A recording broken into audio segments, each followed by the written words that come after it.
అలాగే సంగీత గారికి నా హృదయపూర్వకమైన వందనాలు.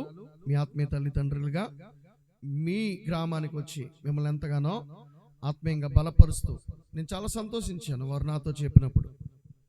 ఆయన చక్కటి రాజశేఖర్ గారు చక్కటి ఉద్యోగం చేస్తూ చక్కగా గవర్నమెంట్ జాబు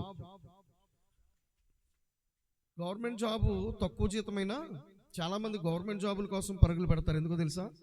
సేఫ్టీ ఉంటుంది. గవర్నమెంట్ జాబ్ కోసమే ఇదివరకు ఎవరికైనా పెళ్లి చేయాలంటే గవర్నమెంట్ జాబులు ఉన్నారా అని అడిగేవారు.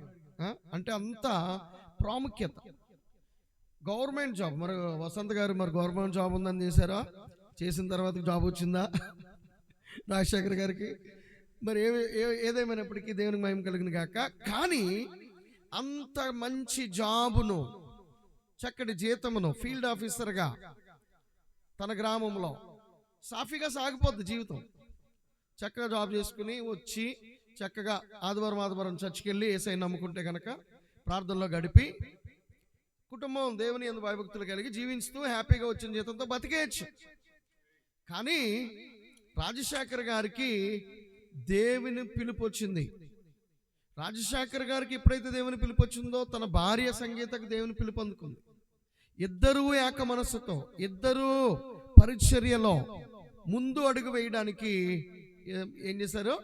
ఉద్యోగానికి రాజీనామా చేస్తారు. దేవునికి మహిమ కలుగును గాక. ఇందాక ఏదో చెప్పారు కదా, ఇవ్వడం. క్రిస్మస్ అంటే ఇవ్వడం. ఇప్పుడు రాజశేఖర్ గారు ఏమిచ్చారు దేవునికి? తన ఉద్యోగాన్ని ఇచ్చేశారు. తన ఉద్యోగాన్ని వదిలేసుకున్నాడు.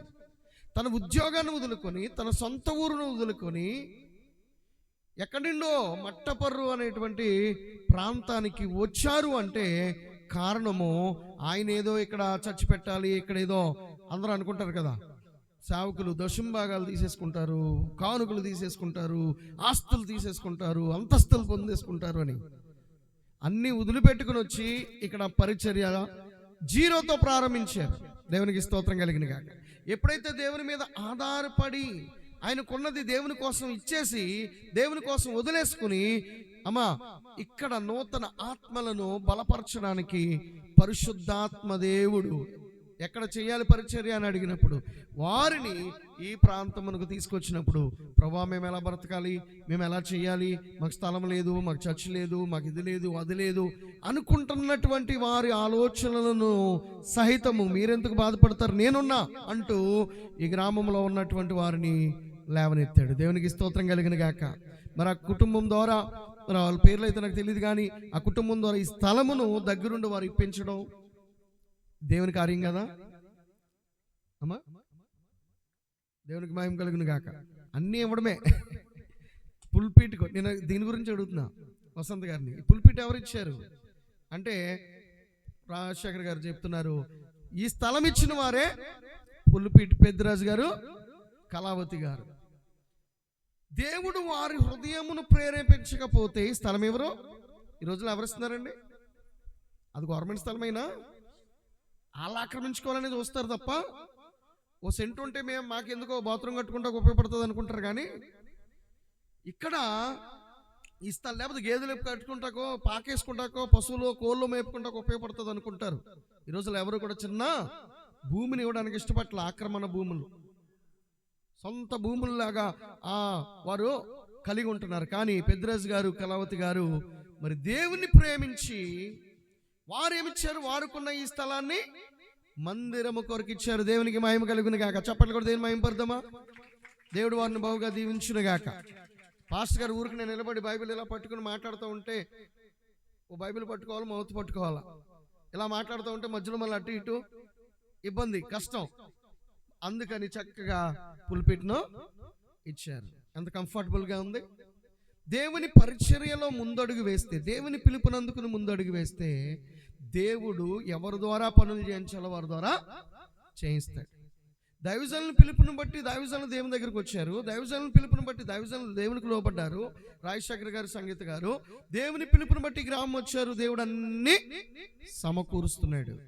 మీరు దేవుని పిలుపుని బట్టి, ఆహ్వానాన్ని బట్టి దేవుని వద్దకు వస్తే మీ కుటుంబ అవసరతలు, మీ వ్యక్తిగత అవసరతలు, మీ యొక్క చేసేటువంటి పనులలో ఏ ఆశలు కలిగి ఉన్నారో వాటన్నిటినీ దేవుడు తీరుస్తాడు. దేవునికి స్తోత్రం కలిగిన గాక. యేసుక్రీస్తు జన్మదినాన్ని, క్రిస్మస్ను మనం ఎందుకు జరుపుకుంటున్నాం ప్రియ దేవుని బిడ్డలారా అంటే, దేవుడు ఎందుకు యేసుక్రీస్తు లోకానికి ఎందుకు వచ్చాడు అంటే మనందరినీ దీవించడానికి, మనందరినీ ఆశీర్వదించడానికి, మనందరినీ ప్రేమించి మన ప్రతి అవసరత తీర్చడానికి యేసుక్రీస్తు లోకానికి వచ్చాడు. చెప్పండి కూడా దేవుని మహిమపడదామా. Hallelujah. I wish you a very happy merry Christmas.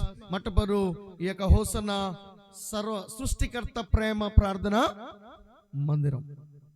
చక్కటి పేర్లన్నీ సంపాదించి పెట్టేశారు మీ పాస్టర్ గారు. హోసన్న ఆయన ఎక్కడైతే ఆత్మీయంగా ఎదిగారో దానికి కృతజ్ఞతగా మరి అక్క టైటిల్ పెట్టుకుని, ఈ మందిరం ఎవరిది, ఈ స్థలం ఎవరిది, ఈ భూమి ఎవరిది, ఈ ఆకాశం ఎవరిది, ఇవంతా కూడా దేవునిది అని చెప్పి సృష్టికర్తను జ్ఞాపకం చేసుకుని సృష్టికర్త అనే టైటిల్ పెట్టారు. మళ్ళా ఆ సృష్టికర్తలో ఏం చూశారు మీ పాస్టర్ గారు? ప్రేమను చూశారు. సృష్టికర్త ప్రేమ, దేవునికి మహిమ కలుగును గాక. తర్వాత ఏముంది టైటిల్? ప్రార్థన. ఈ సృష్టికర్త ప్రేమ చూపే దేవునికి మనం ఎప్పుడు కూడా అందుబాటులో ఉండడానికి జరిగేదే ప్రార్థన. దేవుని సన్నిధిలో కూడుకొని సమకూడి మనందరము ఆయన ఎదుట ప్రార్థనలు చేసే స్థలం ఇది, ప్రార్థన సన్నిధి. దేవునికి స్తోత్రం కలిగిన గాక. నా మందిరము సమస్త జనులకు ప్రార్థన మందిరము అన్నాడు. దేవునికి మహిమ కలుగును గాక. హల్లెలూయా. ఈ స్థలము ప్రార్థనా సన్నిధి. ఈ ప్రజలందరూ, ఇక్కడున్న వారందరూ వచ్చి ప్రార్థించే స్థలము. సన్నిధి అనగా స్థలము, దేవుడు ఉన్న స్థలము. మనందరము దేవుని నామంలో కూడుకొని ప్రార్థించే స్థలము. ఈ స్థలములో ఈరోజు ఇన్ని సంవత్సరాలుగా, ఎన్ని సంవత్సరాలు అయిందండి ఇక్కడ ప్రారంభించి? 1.5 year. 1.5 yearలో మరి చక్కటి మరి అభివృద్ధిని మరి ఇక్కడ ఉన్నటువంటి ప్రాంతమును దేవుడు డెవలప్ చేస్తా ఉన్నాడు. హల్లెలూయా. దేవునికి స్తోత్రం కలుగును గాక. దేవుని యొక్క సన్నిధి ఎక్కడ ఉంటుందో దేవుని యొక్క ఆశీర్వాదాలు అక్కడ ఉంటాయి. ఎవరైతే దేవుని సన్నిధికి వస్తారో వారందరూ ఆశీర్వాదాలు పొందుకుంటారు. ఈరోజు నేను సెక్యులర్ మామూలు సభలాగా వాక్యాన్ని బోధించిన కానీ మొట్టమొదటిసారి వచ్చాను కాబట్టి ఈ మాటలన్నీ తెలియజేస్తాను.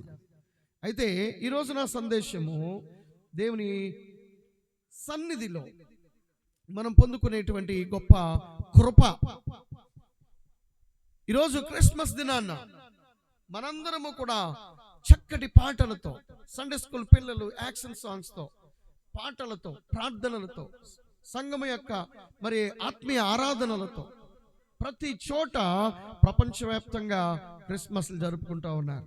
దేవునికి మహిమ కలుగును గాక. కొంతమంది ఇల్లంతా లైటింగ్ పెట్టుకుంటారు, కొంతమంది ఇల్లంతా స్టార్లు పెట్టుకుంటారు, కొంతమంది చక్కగా క్రిస్మస్ ట్రీలు పెట్టుకుంటూ ఉంటారు, కొంతమంది బుడగలు పెట్టుకుంటూ ఉంటారు. రకరకాలుగా వారికి అందుబాటులో ఉన్నది ఏదో ఒక రూపాన్ని కొంతమంది క్రిస్మస్ తాతలు ఫోటోలు పెట్టుకుంటారు, శాంటా క్లాసులు పెట్టుకుంటారు. ఇలాగా క్రిస్మస్ అనేది ఒక గుర్తింపు ప్రజలకు కనబడడానికి. క్రిస్మస్ ట్రీని చూడగానే జనాలు అనుకుంటారు ఇది క్రిస్మస్. క్రిస్మస్ తాత డ్రెస్ని చూడగానే ఇది క్రిస్మస్. బుడగళ్ళు స్టార్ని చూడగానే క్రిస్మస్. ఈజీగా మనకు అర్థమైపోతాం అన్నమాట. అయితే క్రిస్మస్ తాత క్రిస్మస్ కాదు, క్రిస్మస్ స్టార్ క్రిస్మస్ కాదు, క్రిస్మస్ లైటింగ్ క్రిస్మస్ కాదు. మరి ఏంటి క్రిస్మస్? క్రైస్ట్ అనగా క్రీస్తు, మాస్ అనగా ఆరాధన. క్రీస్తును ఆరాధించేదే క్రిస్మస్. దేవునికి స్తోత్రం కలిగిన గాక. చాలా మంది యేసుక్రీస్తు పుట్టుకునే క్రిస్మస్ అనుకుంటారు. యేసుక్రీస్తు పుట్టుక కాదు, మనం ప్రతి ఆదివారం ప్రార్థనకు వచ్చేదే క్రిస్మస్. అర్థమవుతుందండి? సంవత్సరానికి ఒకసారి వచ్చేది క్రిస్మస్ అంటూ ఉంటాం మనం. సంవత్సరానికి ఒకసారి వచ్చేది క్రిస్మస్ కాదు. సంవత్సరానికి ఒకసారి వచ్చేది క్రిస్మస్ అయితే చాలా మంది ఇందాక అన్నారు కదా, క్రీస్తు ఎప్పుడు పుట్టాడు? నేడు పుట్టాడట. పాస్టర్ గారు రాజశేఖర్ గారు, మీరు ఎప్పుడు పుట్టారు? ఎప్పుడు పుట్టారు? న్యాచురల్గా, కామన్గా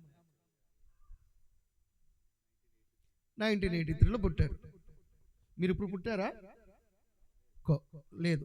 సంగీత గారు మీరు ఎప్పుడు పుట్టారు? 95. ఇప్పుడు కాదు కదా, 93. ఇప్పుడు పుట్టలాగా మీరు? ఈరోజు పుట్టలాగా మీరు ఎప్పుడు పుట్టారు? 74. ఇప్పుడు పుట్టారా? నేడు పుట్టారా? ఎవరిని అడిగినా అమ్మా, మీలో ఎవరిని అడిగినా మనకు ఒక పాత డేట్ ఉంటుంది, ఎప్పుడుదో డేట్ ఉంటుంది. ఇప్పుడు రాజశేఖర్ గారు నాకు ఫ్రెండ్ అయిపోయారు అనుకోండి, ఆయన బర్త్డే వచ్చింది. ఎవరన్నా నేను బయలుదేరి వస్తున్నాను, నన్ను పిలిచారు, ఆహ్వానించారు, నేను వచ్చాను. ఎక్కడికి వెళ్తున్నామని మా తెలిసిన వాళ్ళు అడిగారు. రాజశేఖర్ గారు ఈరోజు పుట్టాడంట, చూడ్డానికి వెళ్తున్నానంటనా? రాజశేఖర్ గారు బర్త్డే ఉంది, సో దానికోసం సెలబ్రేషన్ చేయడానికి వెళ్తున్నాం అంటాం. కానీ ప్రపంచంలో ఉన్నటువంటి దేవుళ్ళు, మనుషులు అందరిలో జయంతులు అమ్మా జరుపుతారు, పుట్టినరోజులు జరుపుతారు. కానీ ఎవరికి ఈరోజే పుట్టాడని చెప్పరు. కానీ యేసుక్రీస్తు ఒక్కడికి మాత్రమే క్రీస్తు నేడు పుట్టెను అంటారు. దేవునికి స్తోత్రం కలిగిన గాక. చప్పట్లు కూడా దేవుని మహింపరుద్దామా? హల్లెలూయా. ఆయన పుట్టింది 2000 సంవత్సరాల క్రితం. ఆయన పుట్టింది 2000 ఇయర్స్ అయిపోయినా కూడా ఈరోజే పుట్టిన ఫీలింగ్, ఈరోజే చక్కటి అందమైన బాలయేసు మన యొక్క ప్రాంతంలో పుట్టిన ఫీలింగ్. యేసుక్రీస్తు ఎక్కడ క్రిస్మస్ జరుపుతారో, ఎక్కడ క్రిస్మస్ మీటింగ్ జరుగుతుందో అక్కడ పసిబాలుడు పుట్టిన ఫీలింగ్. అవునా కదా? ఎక్కడికి వెళ్ళినా సరే చిన్న పిల్లలు పుడితే ఎంత ఆనందం అండి. ఆ ఇంటి వారికి ఆనందం, ఆ చిన్న ఆ బంధువులకు ఆనందం. మా ఇంటిలో నిన్న మా ఇంటి పేరు వాళ్ళు మా అన్నయ్య కొడుక్కి అబ్బాయి పుట్టాడు. అబ్బాయి పుట్టగానే అందరూ హ్యాపీ. అమ్మాయికి బీపీ పెరిగిపోయింది, ఈ హాస్పిటల్లో కుదరదు, పంపించేయండి అన్నారు. ఈ హాస్పిటల్లో కుదరలేదు, భీమవరం పంపించేశారు. అక్కడ టెన్షన్ మా వాళ్ళందరూ పరిగెట్టేశారు. నేనేమనుకోను, ఇక్కడ క్రిస్మస్ మీటింగ్ జరుగుతుంటే వీళ్ళు 10 మంది వెళ్ళిపోయారు, వీళ్ళు 10 మంది వెళ్ళిపోయారు, ఇంట్లో వాళ్ళు 10 మంది వెళ్ళిపోతే ఇంకేంట్రా ఇక్కడ క్రిస్మస్లో ఎవరు ఉంటారు అనుకున్నాం.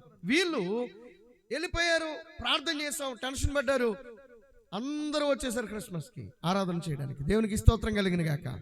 అప్పుడు ఆ అబ్బాయి పుట్టిన బిడ్డ యొక్క తండ్రి ఫోన్ చేశాడు, మాకు బాబు పుట్టాడని. అందరూ హ్యాపీ, బాబు పాప పుట్టిన అందరూ హ్యాపీ. ఈరోజు యేసుక్రీస్తు మన ఇంటిలో పుట్టినప్పుడు ఒక బేబీ, ఒక చంటి పిల్ల మన ఇంట్లో పుడితే ఎంత హ్యాపీ ఫీల్ అవుతామో, ప్రతి ఊరిలో ప్రతి ఇంటిలో యేసుప్రభు పుట్టినరోజు అంత హ్యాపీని, అంత సంతోషాన్ని ఇస్తుంది. దేవునికి స్తోత్రం కలిగిన గాక. ప్రపంచం ఎవరైనా పుడితే ఆ ఊరికి మాత్రమే, లేదా ఆ ఇంటి సభ్యులకు మాత్రమే, ఆ ఇంటి చుట్టాలకు మాత్రమే, లేదా బాగా పేరు ప్రఖ్యాతలు పొందిన వాళ్ళు అయితే, రాజకీయ నాయకులు అయితే, లేకపోతే దేశం కోసం పోరాడిన వారు అయితే ఆ సంవత్సరానికి ఒకసారి ఆ దేశం వరకే జ్ఞాపకం చేసుకుంటారు. కానీ ఈ భూమి మీద పుట్టిన ఒకే ఒక్క వ్యక్తి యొక్క పుట్టినరోజు ప్రపంచవ్యాప్తంగా జరుపుకుంటుంది. ఆయనే యేసుక్రీస్తు. చెప్పండి కూడా దేని మహింపడతామా? హల్లెలూయా. యేసుక్రీస్తు యొక్క ఒక్కడి బర్త్డే మాత్రమే ప్రపంచవ్యాప్తంగా జరుపుకుంటారు. ఆయన ఏ రోజున పుట్టాడో ఎగ్జాక్ట్గా మనకు తెలియదు, కానీ ఎగ్జాక్ట్గా బైబిల్లో లిఖింపబడలేదు. కానీ దేవుడు పలానా రోజున పలానా తారీఖు, మనందరికీ డేట్ ఆఫ్ బర్త్లు ఉంటాయి, కానీ యేసుక్రీస్తుకు డేట్ ఆఫ్ బర్త్ లేదు. అలాగని చెప్పి లేకుండా పోలేదు. డేట్ ఆఫ్ బర్త్ ఇస్తే, బైబిల్లో కనుక డేట్ ఆఫ్ బర్త్ కనుక లిఖింపజేస్తుంటే ప్రపంచవ్యాప్తంగా విగ్రహారాధన అయిపోయింది. ఆ రోజుకి విగ్రహారాధన అయిపోయింది. అర్థమవుతుందండి? ఆయనకి విగ్రహారాధన ఇష్టం ఉండదు. దేవునికి ఆయనకు విగ్రహారాధన చేయడం ఇష్టం ఉండదు. కాబట్టి ఆయన ఒక డేట్ మనకి చూపించలేదు.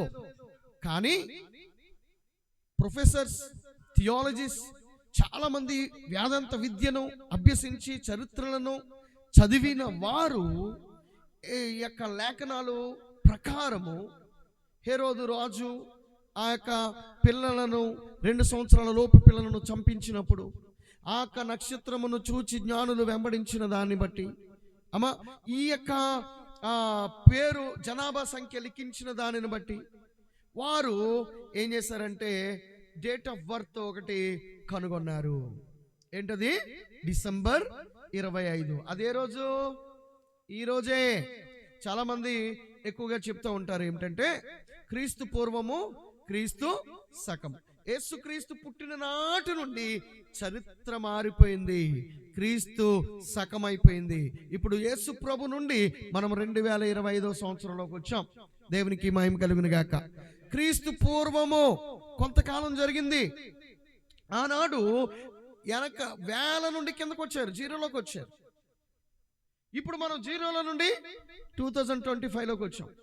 ఈ మధ్యలో జనవరి 1 ఎక్కడి నుంచి వచ్చింది అని చూస్తే యేసుక్రీస్తు ప్రభువు పుట్టిన యూదుల మతాచారం ప్రకారం యేసుక్రీస్తు కానీ అక్కడ పిల్లలు ఎవరు పుట్టినా కానీ 8వ రోజున ఏం చేస్తారంట? సున్నతి చేస్తారు. యూదా మతాచారం ప్రకారం యేసుక్రీస్తు ప్రభుని దేవాలయములోనికి తీసుకువెళ్ళారు. ఎన్నో రోజు అది? 8వ రోజు. ఇప్పుడు పూర్వకాలము సంవత్సరములన్నీ వెనక నుంచి పైనుంచి కిందకు వచ్చింది, ఇప్పుడు కింద నుంచి పైకి వెళ్తున్నాము కనుక అక్కడ 8 రోజులు వెనక్కి తీసేస్తే 8వ రోజు ఏ రోజు వచ్చిందంటే జనవరి 1 నుండి డిసెంబర్ 25కి మీరు పైకి లెక్కేసి కిందకి వెళ్తే కనుక డిసెంబర్ 25 వస్తుంది. దేవునికి స్తోత్రం కలిగిన కాక. హల్లెలూయా. అందుకనే ప్రపంచవ్యాప్తంగా ఈ దినాన్ని డిసెంబర్ 25 యేసుక్రీస్తు జన్మదినము వేడుక అన్నారు. దేవునికి మహిమ కలుగును గాక. హల్లెలూయా. ప్రపంచవ్యాప్తంగా యేసు ప్రభు జన్మదినం చాలా మంది ఛాలెంజ్ చేస్తూ ఉంటారు. మీ బైబిల్లో యేసు ప్రభు పుట్టినరోజు చూపించండి, మేము నమ్ముతామంటా ఉంటారు. ఛాలెంజ్లు అవసరం లేదు. దేవునికి డేటు, భూమి ఆకాశమును సృజించిన దేవుడే యేసుక్రీస్తు ప్రభు. అటువంటి దేవునికి డేటు ఒకళ్ళ కోసం చూపించవలసిన అవసరము లేదు. డేటు ముఖ్యం కాదు, యేసు పుట్టాడు ఈ లోకాన్ని అనేది ముఖ్యం. దేవునికి స్తోత్రం కలిగిన గాక. ఇప్పుడు అసలైన టాపిక్లకు వెళ్దాం. ఎందుకు యేసయ్య పుట్టాడు? అమ్మా, మనందరం పుట్టుతాం. తల్లిదండ్రులకి నా కొడుకు పుట్టాడని సంతోషం, కూతురు పుట్టిందని సంతోషం, అవునండి. సో మనకి ఒక రీజన్ ఉండదు. మనం పుడితే ఏమవుతామో, మా పిల్లలు ఏమవుతారో అనేది ఏ తల్లికి తెలీదు, ఏ తండ్రికి తెలీదు. నా కూతురు డాక్టర్ అయితే బాగుంటుందని అనుకుంటారు, నా కొడుకు యాక్టర్ అయితే బాగుంటుంది అనుకుంటారు, నా కొడుకు డాక్టర్ అయితే బాగుంటుంది అనుకుంటారు, నా కొడుకు లేదా నా కూతురు IAS IPS అయితే బాగుంటుంది అని కలలు కంటూ అనుకుంటారు. కానీ పుట్టిన వాళ్ళకి ఏమవుతారో తెలియదు ఎవరికి, కన్న వాళ్ళకి ఏమవుతారో తెలియదు ఎవరికి. పుట్టిన తర్వాత వారి టాలెంట్ని బట్టి, వారి చదువును బట్టి, వారి యొక్క జ్ఞానాన్ని బట్టి వారు ఏమవుతారో మనం చెప్పగలుగుతాము, లేకపోతే ప్రమోట్ చేయగలుగుతాము, ఎంకరేజ్ చేయగలుగుతాం.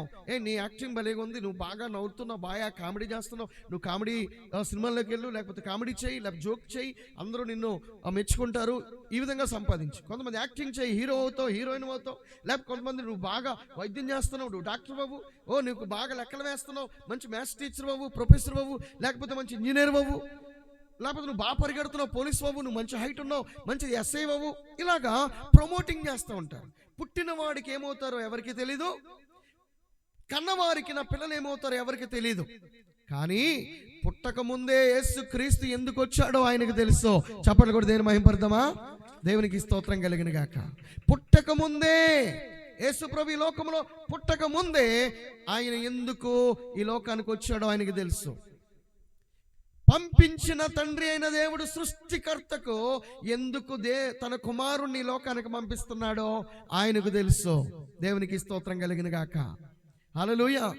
లోకానికి దేవునికి ఉన్న వ్యత్యాసం కనబడుతుందా? లోక జ్ఞానానికి దేవుని జ్ఞానానికి వ్యత్యాసం కనబడుతుందా? ప్రియదేవుని బిడ్డలారా, మనము పెరుగుతున్న వయసులో ఏమవుతామో మాకే తెలియదు. కొంతమంది యవనస్తులు బాగా చదువుతున్న వాళ్ళని, బాగా ఫస్ట్ క్లాస్లో పాస్ అవుతున్న వాళ్ళని కూడా నువ్వేమవుతావంటే చూస్తా, ఇంకా డిసైడ్ అవ్వాలా. ఏది అవకాశం ఉంటే అది, ఎందులో అవకాశం ఉంటే అది. ఎస్ఐని అవుదాం అనుకుంటున్నాను, కానీ వేరే జాబ్ వస్తే అందులోకి వెళ్ళిపోతాం. అంటూ ఉంటారు. ఒక డిసిజన్ ఉండదు, ఒక డిటర్మినేషన్ ఉండదు. కానీ యేసుక్రీస్తు ప్రభువుకు ఒక డిటర్మినేషన్ ఉంది, ఒక డిసిజన్ ఉంది. ఆయన పుట్టుకకు ఒక కారణం ఉంది, ఆయన జన్మకు కారణం ఉంది. ఏమిటా కారణం? ఈ లోకానికి ఒక కారణ జన్ముడిగా యేసుక్రీస్తు జన్మించాడు. దేవునికి స్తోత్రం కలిగిన గాక. ఆ జన్మ నీలా నాలా పాపపూరితమైనది కాదు. ఆ జన్మ పాపము లేని జన్మ. దేవునికి స్తోత్రం కలుగును గాక. హల్లెలూయా. ఈ మధ్యనే ఒక చిన్నజయ్యర్ గారు ఒక మాట అన్నారు, ఒక పెద్ద పబ్లిక్ మీటింగ్లో. ఏమిటి ఆ మాట అంటే, కన్యా మరియా గర్భాన యేసయ్య పుట్టడం వీళ్ళు నమ్మేస్తే, వీళ్ళు చెప్పుకుంటుంటే, అది కన్యామరి గర్భాన జన్మించడని వీళ్ళు చెప్పేస్తుంటే మనం నమ్మేయాలి అన్నట్టుగా మాట్లాడుతూ, వీళ్ళ మనల్ని విక్రించేది, వీళ్ళ మనల్ని అనేది అన్నట్టుగా మాట్లాడాడు. అర్థమవుతుందండి? అది విడ్డూరం కాదా? కన్యామరి గర్భాన ఎక్కడైనా పుడతాడా, ఎవరైనా పుడతారా అన్నట్టుగా విడ్డూరంగా మాట్లాడాడు చిన్నజయ్యర్ గారు. చాలా విడ్డూరం ఆయనకి. ఎందుకంటే ఆయనకి తెలిసి భార్యాభర్తలు పెళ్లి చేసుకుని భార్యాభర్తలు వారు సంసార జీవితం చేస్తేనే పిల్లలు పుడతారని మాత్రమే ఆయనకు తెలుసు. ఎందుకంటే ఆయన జ్ఞానం అంతవరకే ఉంది, మనిషి జ్ఞానం. కానీ మనిషి జ్ఞానం దేవునితో పోల్చలేదు, దేవునితో పోరాడలేదు. దేవుని వెర్రితనం అంట. దేవుడికి వెర్రితనమే ఉంటే, వెర్రితనం ఉండదు కానీ ఒకవేళ దేవునికి వెర్రితనమే ఉంటే, ఆ చిన్న వేపకాయంత వెర్రితనం దేవునికి ఏముంటే, ఆ వెర్రితనంలో కూడా ఈ లోక జ్ఞానం ఎందుకు పనికిరాదంట. అర్థమవుతుందండి? దేవుని యొక్క వెర్రితనములో ఈ లోక జ్ఞానం ఎందుకు పనికిరాదు. అటువంటిది కన్యామరియ గర్భాన పుట్టిన ఆ సత్యము ఈ లోకమునకు, ఈ లోక ప్రజలకు ఎలాగ అర్థమవుతుంది? కన్యామరియ గర్భాన యేసయ్య పుట్టేశాడని మనం ఎలా నమ్మగలుగుతాం? యేసయ్య పుట్టనే లేదు అన్నట్టుగా చాలా మంది మాట్లాడతారు. ఇది ఒక కల్పితం అనుకుంటున్నారు. ఇది చరిత్ర. దేవుడు చరిత్ర సృష్టించాడు, చరిత్ర రాశాడు, చరిత్ర మార్చాడు. దేవునికి మహిమ కలుగును గాక. హల్లెలూయా. ఆయన ఏమైనా చేయగల సమర్థుడు. అందుకే ఈ మధ్యన చక్కటి సాంగ్ ఉజ్జీవింపబడుతుంది. ఒక సాంగ్, ఒక భక్తుడు కర్ణాటక నుండి ఒక సహోదరుడు ఆ పాట సంఘాల్లో, మనలాంటి చిన్న చిన్న సంఘాల్లో ఆయనకు వచ్చిన పాటను రాసి ఆరాధన చేస్తూ ఉండేవాడు. ఆ పాట ఎప్పటి నుంచో 5 సంవత్సరాల నుంచి జరుగుతుంది. ఆ పాట అందరికి ఆ చర్చిలో పాడుకుంటున్నారు. కానీ ఈ మధ్యన ఆ పాట అభిషేకం పొందింది. దేవుని ఆత్మ ఆ పాటను ఏం చేసింది? ప్రపంచవ్యాప్తంగా మరి తీసుకుని వెళ్ళింది. ఏమైనా చేయగలడు, పరిస్థితులను మార్చగలడు, అద్భుతాలు చేయగలడు, కథ మొత్తం మార్చగలడు అని చెప్పి ఆ భక్తుడు చక్కటి పాట రాయడం జరిగింది. దేవునికి స్తోత్రం కలుగును గాక. హల్లెలూయా. కన్యామరియ గర్భాన ఏమీ లేనిటువంటి శూన్యములో నుండి దేవుడు సృష్టిని సృజించగలిగినప్పుడు కన్యామరియ గర్భంలో ఒక బాలుడు జన్మించలేడండి? చాలా మంది ప్రశ్నలు వేస్తున్నారు ఈ రోజున. ఈ మధ్యన ఒక చిన్న వీడియో చూశాను. నార్త్ ఇండియాలో పాస్టర్ గారు ఇలాగా ఆరాధన జరిగిస్తూ ఉన్నారు. ఒక టీం వచ్చేసి స్టేజ్ ఎక్కేశాడు. పాస్టర్ గారు వాక్యం చెప్తుండే ఇలా జత వేసి ఇలా పట్టుకున్నాడు, గట్టిగా పట్టుకున్నాడు. ముఖం ఇలా సీరియస్గా చూస్తున్నాడు అనమాట. నిప్పులు గుండంలా ఉంది అతని ముఖం. పాస్టర్ గారు ఇలా చూస్తున్నాడు. యేసుప్రభు కన్యామరి గారిని ఎలా పుట్టాడు చెప్పు అన్నాడు. పరిశుద్ధాత్మ వలన పుట్టాడు అన్నాడు పాస్టర్ గారు. పరిశుద్ధాత్మను చూపించి నాకు. పరిశుద్ధాత్మ పిచ్చోడా? పరిశుద్ధాత్మ వలన పుట్టిందా? ఏది పరిశుద్ధాత్మ? ఎక్కడుంది పరిశుద్ధాత్మ? యేసయ్య కన్యామరి గారు పుట్టాడా?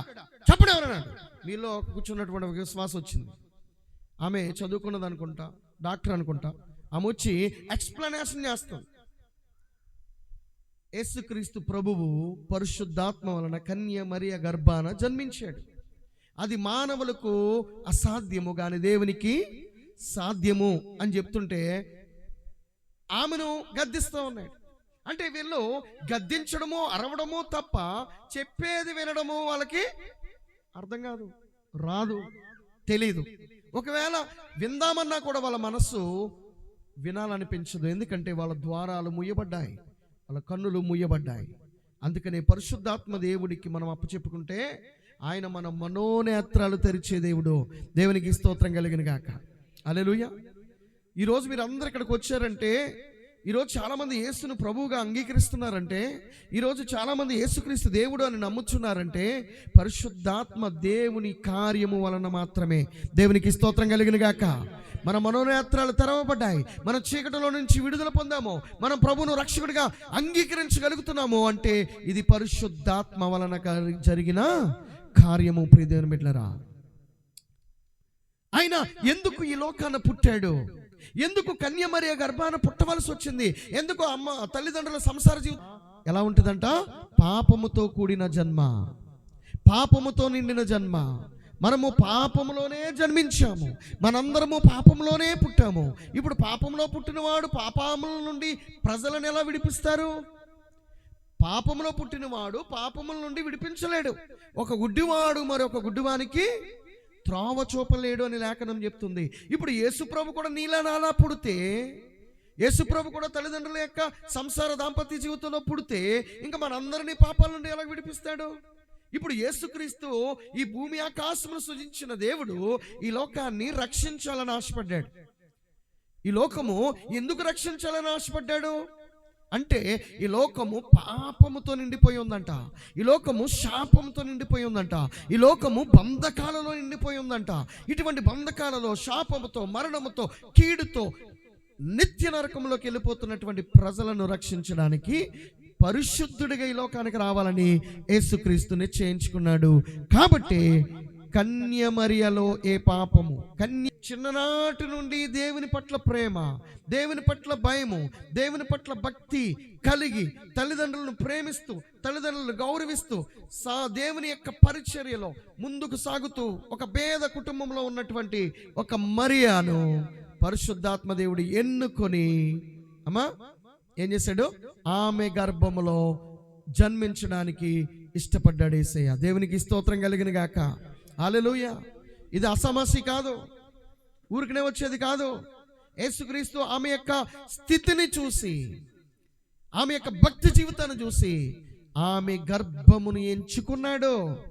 ఆమె కోరుకుంటే వచ్చింది కాదు, ఆమె సర్ప్రైజ్ అయిపోయింది. గాబ్రియేలు దూత ఆమె ముందు ప్రత్యక్షమవగానే ఆమె భయపడిందంట. మరి ఆ భయపడుకో, ఇగో నీవు గర్భవతివై కుమారుని కందువు, అతనుకు ఇమ్మానుయేలు అని పేరు పెట్టేదువు అన్నాడు. దేవునికి స్తోత్రం కలిగిన గాక. ఇమ్మానుయేలు అనగా దేవుడు మనకు తోడు అని అర్థం. దేవునికి స్తోత్రం. హల్లెలూయా. ఇమ్మానుయేలు, ఆయన మనతో ఉన్నటువంటి దేవుడు. ఐ యామ్ విత్ యు అంటున్నాడు దేవుడు.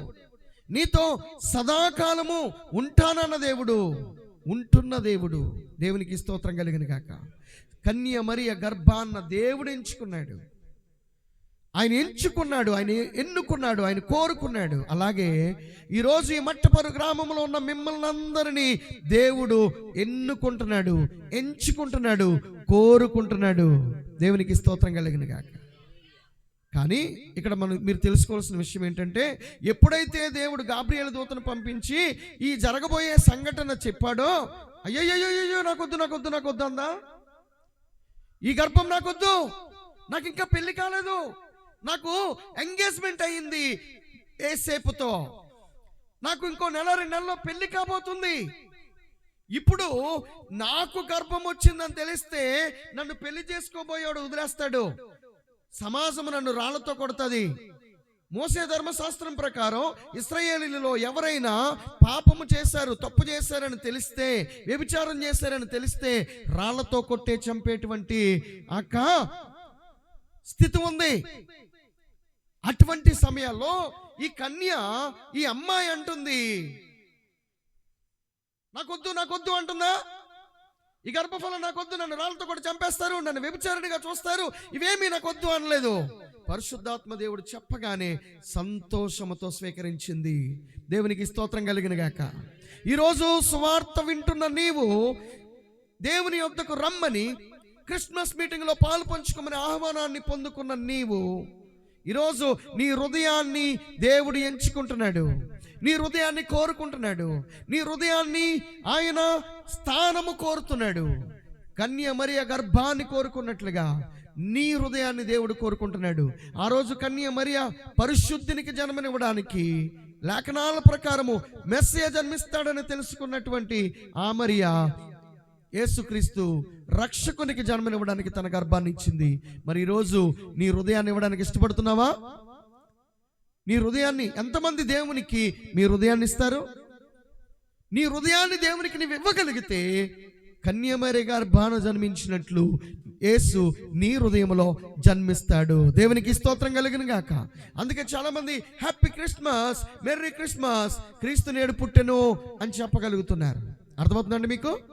సాధారణంగా యేసు నేడు పుట్టలా, యేసు ప్రభు ఈరోజు పుట్టలా, 2000 సంవత్సరాల క్రితం పుట్టాడు. అయినా కూడా క్రీస్తు నేడు పుట్టెను, క్రీస్తు నేడు పుట్టెను అంటే అర్థం ఏంటంటే యేసు మనలో పుట్టాడు, యేసు నీలో పుట్టాడు, యేసు నాలో పుట్టాడు. ఈరోజు మనందరిలో యేసై పుట్టాడు, ఇంకా అనేక మందిలో పుట్టబోతున్నాడు. దేవునికి స్తోత్రం కలిగిన గాక. హల్లెలూయా. యేసుక్రీస్తు ఎందువలన ఈ లోకానికి వచ్చాడు, ఎందువలన పుట్టవలసి వచ్చింది అంటే, ఆదిలో దేవుడు భూమి ఆకాశములను తయారు చేసిన తర్వాత అమ్మా అంత మంచిదిగా కనబడిందంట. అంత మంచిగా ఉంది. 6 రోజులు 5 రోజులు అంత మంచిగా కనబడింది. 6వ రోజు దేవుడు అనుకున్నాడంట, రండి మన స్వరూపంలో మన పోలికను చొప్పున నరుని తయారు చేదము రండి అని తండ్రి కుమార పరిశుద్ధాత్మ దేవుడు అనుకుని, దేవుళ్ళు కాదు దేవుడే ఒకడే, ఆయన ఏం చేశాడంట, భూమి మీదకి వచ్చి మట్టిని తీసుకుని తన వలె ఒక రూపాన్ని సృష్టించాడట. ఆ రూపంలో ఎవరా రూపం? మనమే. ఆ రూపానికి జీవవాయువును ఊదాడంట నాసికారంధ్రంలో, ముక్కులో. ఎప్పుడైతే జీవవాయువును ఊదగా ఆ మట్టి రూపంలో ఉన్న ఆ బొమ్మ నరుడు జీవాత్మ అయ్యెను. దేవునికి స్తోత్రం కలిగిన గాక. జాగ్రత్త వింటున్నారా? స్వీట్లు ఎవరు తెస్తున్నారు, ఏం తెస్తున్నారు, అట్టుపళ్ళు ఎవరు తెస్తున్నారు, బాటిల్ ఎవరు తెస్తున్నారు, మీ చూపులు అటు వెళ్ళిపోతే సాతానుడు ఎత్తుకుపోతాడు. అర్థమవుతుందా? మీరు కన్యమరి గర్భాన పుట్టిన యేసును పూజించడానికి వచ్చారా? ఈ లోకంలో చాలా మంది యేసులు ఉన్నారు. తాగుబోతు యేసులు ఉన్నారు, వ్యభిచారి యేసులు ఉన్నారు, రౌడీ యేసులు ఉన్నారు, దౌర్జన్యం చేసే యేసులు ఉన్నారు, మీసాల మెలేసే యేసులు ఉన్నారు, హత్యలు చేసే యేసులు ఉన్నారు. అర్థమవుతుందా? మీరు యేసును ఆరాధించడానికి ఇష్టపడుతున్నారు, యేసును వెంబడించడానికి ఇష్టపడుతున్నారు. యేసు ప్రభు దినాల్లో కూడా భర్యేసు అనేవాడు ఉన్నాడట. అనేక మంది యేసులు గారడీ యేసులు ఉన్నారట.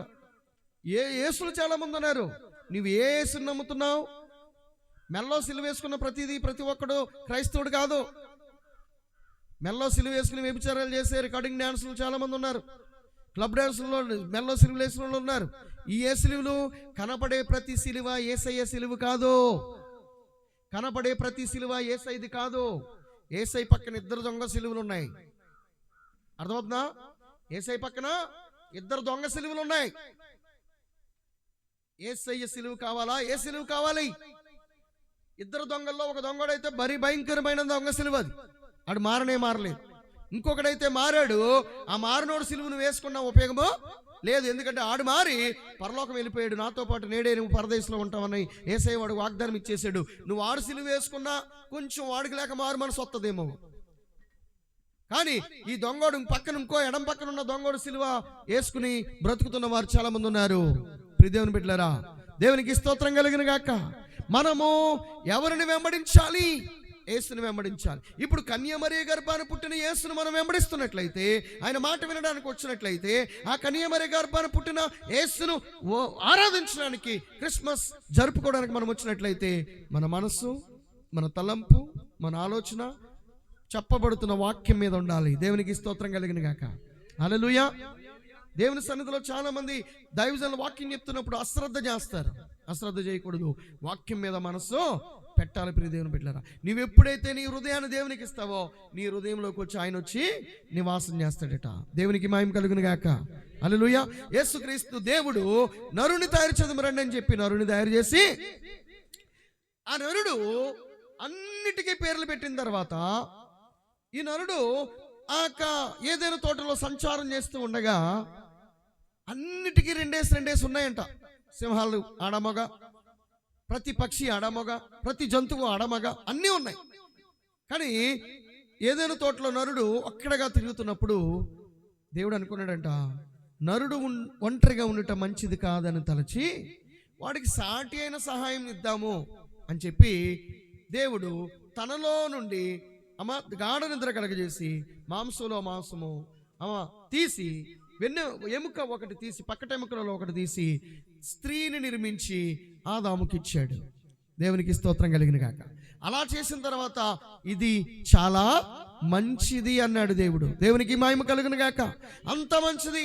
6 దినాల్లో దేవుని సృష్టి అయిపోయింది. మీరు ఫలించి అభివృద్ధి చెంది భూమిని నిర్మించి విస్తరించండి అని ఆదాములను దీవించేశాడు. దేవునికి స్తోత్రం కలిగిన గాక. ఆ తోటలో చక్కగా జంటలు చేయి పట్టుకుని కొత్త పెళ్లి కూతురు పెళ్లి కొడుకు అబ్బో ఓ 4 రోజులు చేతులు చూసారా? అలాగే ఆదాములు కూడా ఎంజాయ్ చేశారు.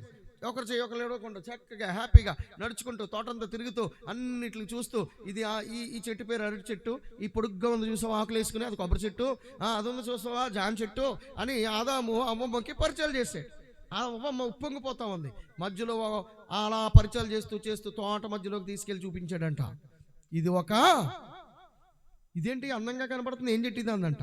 అమ్మో దీనికోసం మాట్లాడకమ్మా, ఈ చెట్టు దేవుడు సృష్టించాడు కానీ ఈ చెట్టు ఫలములలో ఏది మీరు తినవద్దని చెప్పాడు గనక మనం దాని వైపు చూడొద్దు, దాని వైపు గురించి ఆలోచించొద్దు, దాని వైపు మాట్లాడొద్దు, ఇది మనకొద్దు అని ఆదాము చెప్పినప్పుడు సర్లే అంది. తిరుగుతూ ఉన్నారు. ఓ రోజు ఆదాము నిద్రపోతున్న సమయంలో ఆదాము లేకుండా ఒంటరిగా దేవుడు కార్యం ఏంటి జ్ఞాపకం. ఇదంతా ఎందుకు చెప్తున్నారబ్బా క్రిస్మస్కి అనుకుంటున్నారేమో, వినండి. రీజన్ లేకుండా చెప్పను కదా. ఒకరోజు అవ్వమ్మ ఆదాము లేకుండా ఎక్కడికి వెళ్ళింది? తోట మధ్యలోకి. ఆ పండు ఆకర్షణీయంగా, ఆ చెట్టు చాలా అందంగా విస్తారమైనటువంటి ఫలాలతో ఉన్నప్పుడు ఆ తోటలో ఉన్న ఫలాల కంటే ఈ ఫలము చాలా గొప్పగా ఆకర్షణీయంగా అందంగా కనబడింది. అది ఆకర్షిస్తుంది. రా రా అవ్వా రా, నేను నీకు చక్కటి జీవితాన్ని ఇస్తాను, చక్కటి మేలునిస్తాను, నీ భర్త ఉంటే దాన్ని తినవడదా అని తన మనసులో ప్రేరేపిస్తుంది, రమ్మంటుంది. కాబట్టి ఆదాముతో వెళ్తే వెళ్ళనివ్వడు గనక ఆదాము లేకుండా వెళ్ళింది.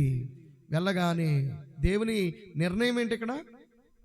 నరుడైనా స్త్రీ అయినా ఒంటరిగా ఉండడం దేవునికి ఇష్టం లేదు, జంటగా ఉండాలి. కాబట్టి నరుడు ఒంటరిగా ఉండకూడదని ఏమో నారీని చేస్తే, ఈ నారీ ఏమో నరుడిని ఒంటరిగా వదిలేసి ఎక్కడికి వెళ్తుంది? చెట్టు దగ్గరికి వెళ్ళింది, అనగా లోకం దగ్గరికి వెళ్ళింది.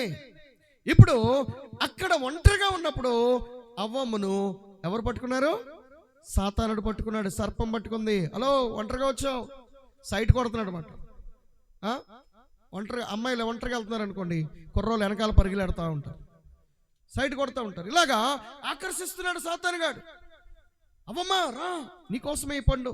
అయ్యయ్యో దేవుడు తినొద్దన్నాడండి ఈ పండు, దేవుడు ఈ పండు తింటే చచ్చిపోతారన్నాడండి అంటే సాతాను అంటాడు, లేదు ఈ పండు తిన్న దినాన్న మీరు నిశ్చయముగా జ్ఞానము తెలివి వివేచన వచ్చేస్తుంది, దేవుడు అబద్ధమాడాడు అని చెబుతుంటే, లేదు మేము చచ్చిపోతాం, లేదు నువ్వు చావు, నువ్వు తిను అని ప్రేరేపించినప్పుడు దేవుని మాటకు అవిధేయత చూపేసి వెంటనే పండు తినేసింది, వెంటనే మరణాన్ని తెచ్చుకుంది. తెలియలేదు తనకి. దేవుడు చెప్పాడు, ఈ పండు తిన్న దినాన్న నిశ్చయముగా మీరు చచ్చెదరు అన్నాడు. అంటే పాపం ఎంటర్ అయిపోద్ది. ఇప్పుడు ఆదాము దగ్గరకు వచ్చాడు, వెతుక్కుంటూ వచ్చాడు. ఆదాము చూస్తాడు, ఏం చేస్తున్నావు? ఈ పండు చాలా తీయగా ఉంది, ఈ పండు చాలా రుచిగా ఉంది, మనం తిన్న పనులన్నిటికంటే చాలా బాగుంది, తిను అనగానే భార్యను దేవుడు ఇచ్చాడు కదా, భార్య చెప్పింది కాబట్టి వెంటనే తినేశాడు. ఇద్దరు పాపంలో పడిపోయారు, ఇద్దరు అవిధేయతలో పడిపోయారు, ఇద్దరు దేవుడు కోరుకోని పాపంలోకి వెళ్ళిపోయారు, దేవుడు వద్దనుకున్న అవిధేయతలోకి వెళ్ళిపోయారు. దేవుడు నా పిల్లలు అనుకున్నటువంటి పిల్లలు కాస్త దేవునికి లోబడకుండా పాపములో పడిపోయి, దేవుడు ముందుగానే చెప్పాడు, మీరు ఈ పండు తిన్నది నాన్న నిశ్చయముగా చచ్చెదరు అని చాలా అక్కడ ఒక డిక్లరేషన్ ఇచ్చేసాడు. ఆ మాట వారి జీవితంలో జరగాలి, శిక్ష వచ్చేయాలి. ఆయన మాట అన్నాడు కాబట్టి ఆ మరణము వాళ్ళకు వచ్చింది. ఎప్పటికీ ప్రపంచం ఎంత టెక్నాలజీ పెరిగిపోతున్నా, టెక్నాలజీ అభివృద్ధి చెందుతున్నా, ఇలాంటి గొప్ప సాఫ్ట్వేర్లు మనకు వచ్చేసిన మనిషిని చచ్చిపోకుండా ఎలా కాపాడాలో, చచ్చిపోకుండా 100 సంవత్సరాలు ఎలా బ్రతికించాలో ప్రయత్నాలు చేస్తున్నారు. కోట్లు ఖర్చు పెడుతున్నారు సైంటిస్టులు, ప్రభుత్వాలు. కానీ మరణమును ఆపలేకపోతున్నారు, మరణమును మనిషికి తప్పించలేకపోతున్నారు. కానీ మనిషి కోరిక ఏంటో తెలుసా? చచ్చిపోకూడదు, జీవితాంతం బ్రతకాలని మనిషి కోరిక. దేవుడి కోరిక ఏంటో తెలుసా? మనుషులు ఎవరూ చచ్చిపోకూడదు, మనుషులు బ్రతకాలి అనేది కూడా దేవుడి కోరికే. దేవునికి స్తోత్రం కలిగిన గాక. అయితే దేవుని కోరికను మనిషి కోరికను చంపేయాలి. ఈ దేవుని కోరికను నెరవేర్చకూడదు, మనుషులను దేవునితో జీవింపనివ్వకూడదని సాతానుగాడు తన పాదాల కింద తొక్కి ప్రజలను నరకములోనికి, ప్రజలను నాశనములోనికి, ప్రజలను అపవిత్రతలోనికి, పాపంలోనికి తీసుకుని వెళ్ళిపోతున్నట్టు దినాలలో కాలము పరిపూర్ణమైనప్పుడు దేవుడు ఈ లోకానికి వచ్చాడు. చప్పట్లు కూడా దేవుని మహిమపడదామా? దేవునికి స్తోత్రం కలిగిన గాక. ఎందుకు వచ్చాడో చూద్దాం. ఎందుకు పాపం ఎలా వచ్చిందో ఇప్పుడు చెప్పాను. ఇంతవరకు నీకు పాపం దేని వల్ల వచ్చిందో చెప్పాను. లోకము దేవుని వాక్యానికి, దేవుని మాటకు విధేయత చూపకుండా అవిధేయత చూపేది పాపం. పాపం అంటే ఏంటి? అవిధేయత. పాపం అంటే ఏంటండి? అవిధేయత. దేవునికి విరుద్ధంగా, సృష్టికర్త అయిన దేవునికి విరుద్ధంగా నువ్వు జీవిస్తే అది పాపమే. పాపం వలన వచ్చే జీతము మరణం. కాబట్టి ఇప్పుడు యేసుక్రీస్తు ఎందుకు పుట్టాడు, ఎందుకు పరిశుద్ధాత్మ వలన కన్య గర్భములో పుట్టాడు అంటే రీజన్ ఇదే. అప్పుడు గుడ్డివాడు మరొక గుడ్డివానికి త్రోవ చూపలేనట్టు ఒక పాపి ఇంకొక పాపిని రక్షించలేడు గనక, ఒక పాపిని రక్షించాలంటే పుణ్యాత్ముడిగా రావాలి. పుణ్యాత్ముడిగా రావాలంటే అక్కడ తల్లిదండ్రుల లేకపోతే భార్యాభర్తల యొక్క కలయిక లేకుండా అక్కడ ఒక ప్రత్యేకమైన జన్మ కలగాలి. అదే పరిశుద్ధాత్మ వలన యేసుక్రీస్తు జన్మించాడు. దేవునికి స్తోత్రం కలిగిన గాక. మత్తయి సువార్త 1వ అధ్యాయము 21వ వచనములో ఆయన పుట్టుకకు కారణం ఏంటో ఇక్కడ మనకు చూపిస్తా ఉన్నాడు. మత్తయి సువార్త 1వ అధ్యాయము 21వ వచనం చదువుతారా త్వరగా? ఆమె ఒక కుమారుని కనును, తన ప్రజలను వారి పాపముల నుండి ఆయనే రక్షించును. చప్పట్లు కూడా దేవుని మహిమపడదాం. Happy Christmas, merry Christmas, happy happy Christmas. Hallelujah. ఎంత సంతోషం అండి. అనుభవాన్ని పంచుకోవడంలో, ఆనందాన్ని స్వీకరించడంలో వాక్యం అర్థమవుతే తెలుస్తుంది. దేవునికి స్తోత్రం కలిగిన గాక. ఆ వాక్యం యొక్క మర్మం అర్థం కావాలి నీకు. ఆమె ఒక కుమారుని కనును. ఎవరామె? వివాహం, ఎంగేజ్మెంట్ పూర్తయి పెళ్లి కాబోతున్న ఒక పరిశుద్ధురాలైన కన్య మరియా. ఆమె ఎవరిని కంటుందంట? కుమారుని కంటుంది. కుమారుడు అనగా కు అనగా పాపము, మారు అనగా సంహారం. కుమారుడు అంటే పాపాన్ని సంహరించేవాడు. మన హైందవ సోదరులు ఒక కొడుకు పుట్టాలనుకుంటారు. 4 కూతుర్లు పుట్టిన సంతోషం ఉండదు వాళ్ళకి. ఏమండి? కూతుర్లు బాగా చదివి కలెక్టర్లు అయిపోయి బాగా సంపాదించేసి బాగా మంచి ఉన్నత స్థితిలోకి వెళ్ళిపోయినా కూడా చాలా మందిలో ఒక నా కొడుకు లేడే అనే ఫీలింగ్. ఎందుకు? కొడుకు ఎందుకు నీకు అంటే కూతురుల చేత తలగోరలు పెట్టించారు చచ్చిపోతే. ఎందుకు పెట్టిస్తారు? ఎవరి చేత పెట్టిస్తారు? ఎవరైనా చనిపోతే కొడుకు తలగోరు పెట్టాలట. ఎందుకు? కొడుకు తలగోరు పెడితేనంట చచ్చిపోయిన తర్వాత వారికి కొంచెం మోక్షం వస్తుందట. నిజమది, వాళ్ళ నమ్మకం. కొడుకు పుడితే చనిపోయిన తర్వాత కొడుకు తలగోరు పెడితే వారికి మోక్షం వస్తుంది అనేటువంటి ఒక నమ్మకం ఉంది. కొడుకు పుట్టి నువ్వు చనిపోయిన తర్వాత తలగోరు పెడితే నిజంగా మోక్షం వస్తుందో లేదో తెలియదు. కానీ ప్రియ దేవుని బిడ్డ, అది వాస్తవం ఎంతవరకు కాదు. కానీ దేవుడు యేసుక్రీస్తు ప్రభునందు విశ్వాసముంచిన ప్రతివాడు నశింపక నిత్య జీవం పొందినట్లు దేవుడు ఆయన్ని ఇచ్చాడంటే ఈ లోకానికి. దేవునికి స్తోత్రం కలిగిన గాక. హల్లెలూయా, హల్లెలూయా. ఇప్పుడు మనకి రక్షణ కావాలి అంటే కన్య మరియ గర్భాన జన్మించినటువంటి ఈ కుమారుడు పాపాన్ని సంహరించే కుమారుడు. ఈ లోకంలో తల్లిదండ్రులకు పుట్టిన ప్రతి కొడుకు వల్ల పాపమే పెరుగుతుంది కానీ పాప కార్యాలే జరుగుతున్నాయి కానీ ఏ కుటుంబం వలన పాపము నుండి విడుదల కలగలేదు. ఏ కుమారుడు వలన పాపము నుండి విడుదల కలగలేదు. మరి ఎవరి వలన పాపం నుండి విడుదల కలుగుతుంది అంటే పాపాన్ని సంహరించే కుమారుడు 2000 సంవత్సరాల క్రితం ఇశ్రాయేలు దేశములో యెరూషలేము పట్టణానికి దగ్గరలో ఉన్న బెత్లెహేమ్ అనేటువంటి గ్రామములో ఆయన జన్మించాడు. దేవునికి స్తోత్రం కలిగిన గాక. హల్లెలూయా. ఇది వాస్తవం, ఇది నిజం, ఇది చరిత్ర. ఎవరు అవునన్నా ఎవరు కాదన్నా ఇది 1000% నిజం. దేవునికి స్తోత్రం కలిగిన గాక. 1,00,000% నిజం, కోట్ల శాతం నిజం, మిలియన్ శాతం నిజం. హల్లెలూయా. దాన్ని ఎవరు కాదనలేరు. యేసుక్రీస్తు ఈ లోకాన్ని పాపులను వారి పాపము నుండి విడిపించడానికి వచ్చాడు. అక్కడ మాట మనం చాలా క్లియర్గా అర్థమవుతుంది. ఆమె ఒక కుమారుని కనును, తన ప్రజలను ఇక్కడ ఎవరు? మనందరం ఎవరమండి? ప్రజలం. ఎవరి ప్రజలం? మనం దేవుని ప్రజలం, దేవుని చేత నిర్మింపబడిన వారం. హల్లెలూయా. చాలా మంది పెళ్లి చేసుకున్న తర్వాత భార్యాభర్తల సంసార జీవితంలో పిల్లలు కనేస్తున్నారు అనుకుంటారు కానీ ప్రతి బిడ్డను తయారు చేసేవాడు దేవుడే. ప్రతి బిడ్డను తల్లి గర్భంలో రూపొందించేవాడు దేవుడే. అర్థమవుతుందండి? అందుకనే ఒక్కొక్కరికి ఒక్కో రకమైన పోలిక. కోట్ల మిలియన్ల మంది ఉన్నారు, ఒక్కొక్కరికి ఒక్కొక్క డిఫరెంట్ పోలిక. అసలు మనుషులు తయారు చేయగలుగుతారులాగా.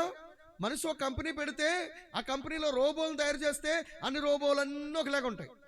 ఏమండి? ఈ ఫోన్ ఉందండి, ఈ కంపెనీ హౌస్ ఈ ఫోన్ తయారు చేసింది, ఈ ఫోన్లు అన్నిలాగే ఉంటాయి. అర్థమవుతుందా? హీరో సైకిల్స్ అన్నీ ఒకలాగానే ఉంటాయి. ఒక కంపెనీ వాడు డిజైన్ తీసుకుంటే ఆ డిజైనే చేయగలుగుతాడే అని ఒక్కో డిజైన్ చేయలేడు. అంతెందుకు, ఉదాహరణకి నూతన సంవత్సరం క్యాలెండర్లు వస్తున్నాయి. క్యాలెండర్లో ఇంచుమించు 6 పేజీలు ఉంటాయి. ఈ 6 పేజీల్లో పేజీ కోటి మా ఫోటోలు ఏంటంటే హీరోలు. అన్ని పేజీలు కలిపి ఒకటే ఫోటో ప్రింట్ చేసి ఇచ్చేస్తారు. ఏమంటే ఒక్కో దాన్ని డిజైన్ చేయాలంటే చాలా టైం పడుతుంది, చాలా ఖర్చు ఎక్కువ అవుతుంది అంటూ ఉంటారు. ఇప్పుడు ఒక కంపెనీ ఒక రోబోను తయారు చేయడానికి కొంత ఖర్చు అవుతుంది, అదే ప్రింటింగ్ అన్ని ఇచ్చేస్తూ ఉంటారు. కానీ దేవుడు ఒక్కొక్క మనిషిని ఒక్కొక్క రూపంలో అందరూ గుర్తుపట్టేలాగా, పోలిక డిఫరెంట్, కళ్ళు డిఫరెంట్, ముక్కు డిఫరెంట్, పెదాలు డిఫరెంట్, జుట్టు డిఫరెంట్, గొంతు డిఫరెంట్, వాయిస్ ఫోన్లో మాట్లాడుతుంటే మనం వెంటనే చెప్పేస్తాం, పేరు గుర్తుపట్టేస్తాం. ఎప్పుడో 10 సంవత్సరాల తర్వాత మాట్లాడినా సరే, ఇప్పుడు రాజశేఖర్ గారు నేను ఇప్పుడు కలుసుకున్నాం, మాట్లాడుకుంటున్నాం, ఇప్పుడు నేను వాక్యం చెప్పాను, ఎప్పుడైనా నేను ఫోన్లో మాట్లాడనుకోండి, విజయ్ కుమార్ గారు చెప్పండి అనేస్తారు పాస్టర్ గారు. ఎందుకు? నా వాయిస్ ఒక్కొక్కరికి ఒక్కొక్క డిఫరెంట్ వాయిస్. ఏ కంపెనీ ఇవ్వగలుగుతుంది, ఏ మనుషుడు ఇవ్వగలుగుతాడు, ఏ దెయ్యం ఇవ్వగలుగుతాడు, ఏ సాతాను ఇవ్వగలుగుతాడు? ఇది ఎవడు ఇవ్వలేడు. దేవుడు మాత్రమే ఒక ప్రత్యేకమైన రీతిగా మనందరినీ పుట్టించాడు. ప్రియదేవుని బిడ్డలారా, మీరు అనుకుంటారేమో మనుషులకే సెపరేషన్ అని. ఏగకి మనం చూస్తుంటే ఈగలన్నీ ఒకలాగా ఉంటాయి, దోమలన్నీ ఒకలాగా ఉంటాయి, మిడతలన్నీ ఒకలాగా ఉంటాయి, కానీ వాటికి కూడా ముఖాలు ఉంటాయి. ఆ ముఖాల పోలికలు కూడా డిఫరెంట్ ఒకేలాగే ఉండవు. మనకు అనిపిస్తాయి ఒకేలాగని. చైనా వాళ్ళని చూస్తే వీళ్ళందరూ ఒకలాగా అన్నట్టు అనిపిస్తారు ఫస్ట్ టైం చూస్తాం కాబట్టి, కానీ వాళ్ళకు కూడా డిఫరెంట్. దేవుడి యొక్క అద్భుత సృష్టి, దేవుడి యొక్క అద్భుత నిర్మాణికుడు. ఆయన ఒక్కొక్క పోలికతో నిర్మించగలిగిన దేవుడు. దేవునికి స్తోత్రం కలిగిన గాక. అంత అద్భుతమైన దేవుడు ఈ లోకములో కన్య మరియ గర్భాన పుట్టి తన ప్రజలను, మనందరము ఆయన ప్రజలము గనక ఈ ప్రజలందరూ ఏమైపోయారంట? పాపంలో ఉన్నారు. ఆదాము వలన వచ్చిన పాపం, ఆదాము ద్వారా వచ్చిన అవిధేయత, పాపము మరణాన్ని తీసుకొచ్చింది గనక తన ప్రజలు, మనందరము తన ప్రజలమే గనక తన ప్రజలను అనగా మనమందరి పాపములను నుండి విడిపించడానికి, తన ప్రజలను వారి పాపముల నుండి విడిపించడానికి యేసుక్రీస్తు ఈ లోకంలో జన్మించాడు. దేవునికి స్తోత్రం కలిగిన గాక. ఇప్పుడు 2 విషయాలు ఈరోజు మనం తెలుసుకోబోతున్నాం ఏమిటంటే యేసుక్రీస్తు ఎందుకు పుట్టాడు అంటే ప్రజలను వారి పాపాల నుండి విడిపించడానికి. ఒక పాయింట్. దేవునికి స్తోత్రం కలిగిన గాక. హల్లెలూయా.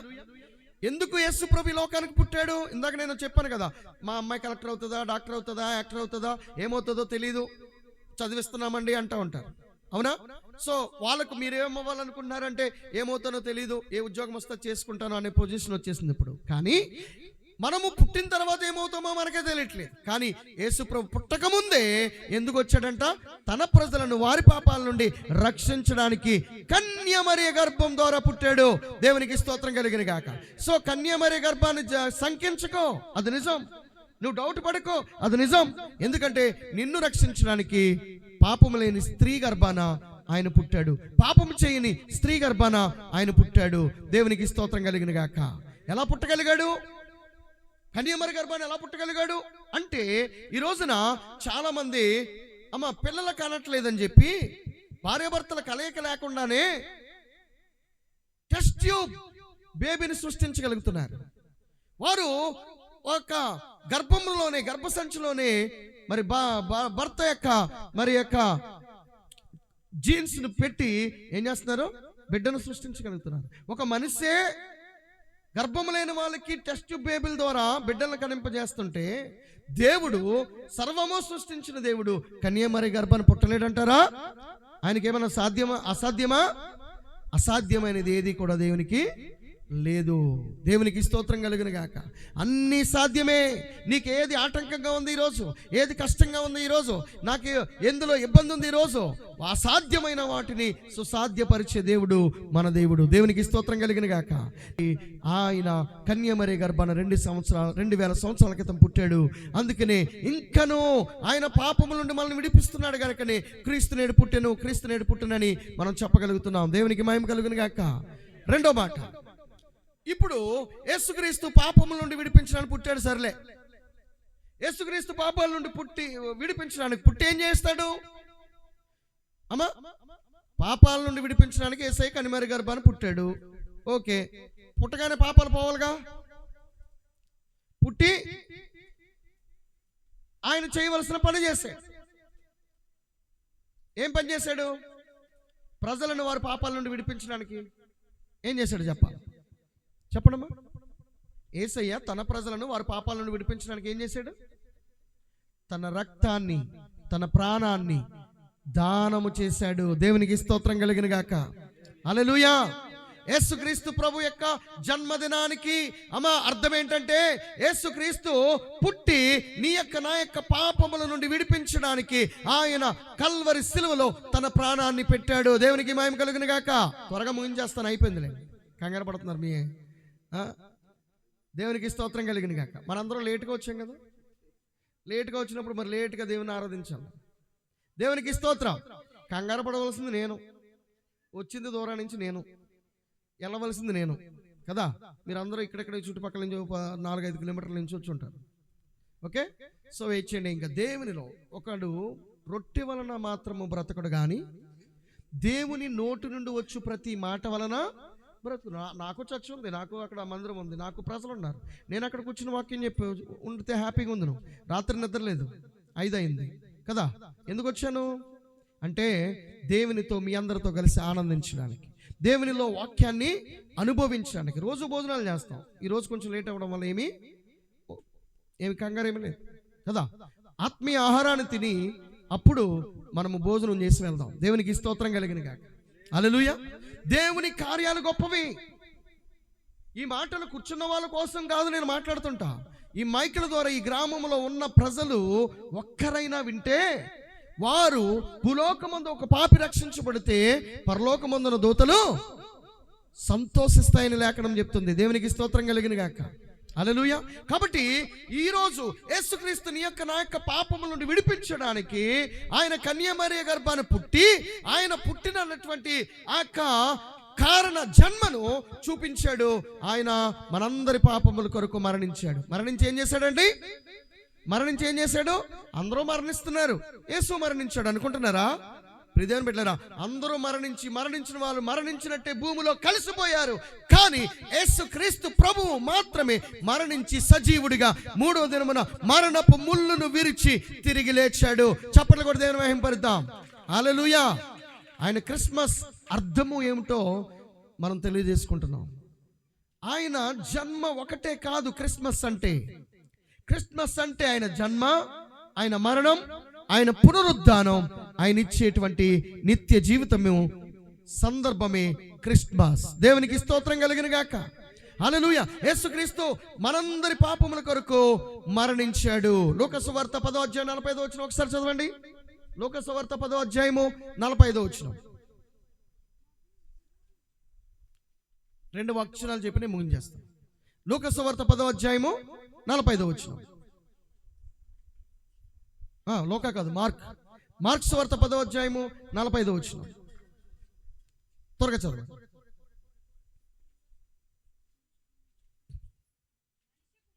మనుష్య కుమారుడు పరిచారము చేయించుకున్నట్టుకు రాలేదు కానీ పరిచారము చేయుటకును అనేకులకు ప్రతిగా విమోచన క్రయధనముగా తన ప్రాణము చెల్లించుటకు వచ్చెను. దేవునికి స్తోత్రం కలిగిన గాక.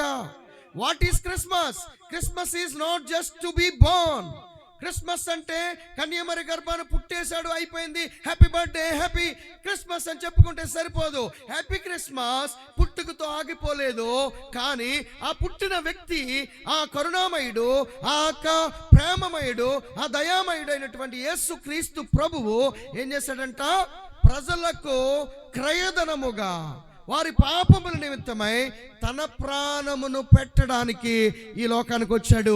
అదే క్రిస్మస్. దేవునికి స్తోత్రం కలిగిన గాక. హల్లెలూయా, హల్లెలూయా. తన ప్రాణాన్ని నీ యొక్క నా యొక్క పాపముల కొరకు పెట్టడానికి ఆయన ముందుగానే తీర్మానించుకుని కన్యమరియ గర్భంలో పుట్టాడు. అందుకనే యేసయ్య కన్యమరియ ద్వారా మరి పరిశుద్ధాత్మ వలన ఈ లోకానికి వచ్చాడు. దేవునికి మహిమ కలుగును గాక. యేసయ్య పుట్టాడు, యేసయ్య మరణించాడు, పాపము నుండి విడిపించాడు. దేవునికి మహిమ కలుగును గాక. ఇప్పుడు ఈ క్రిస్మస్ లో మరొక భావం ఉంది. ఏమిటి అది? సో యేసయ్య పుట్టాడు, చక్కగా క్రిస్మస్ చేసుకుంటున్నాం, సెలబ్రేట్ చేసుకుంటున్నాం. యేసయ్య మన కోసం మరణించాడు, మందిరాలకు వస్తున్నాం, చక్కగా ఆరాధన చేసుకుంటాం. సరిపోతుందా? చాలా. ఈ లోకంలో అన్ని జనులు చేస్తున్నారు.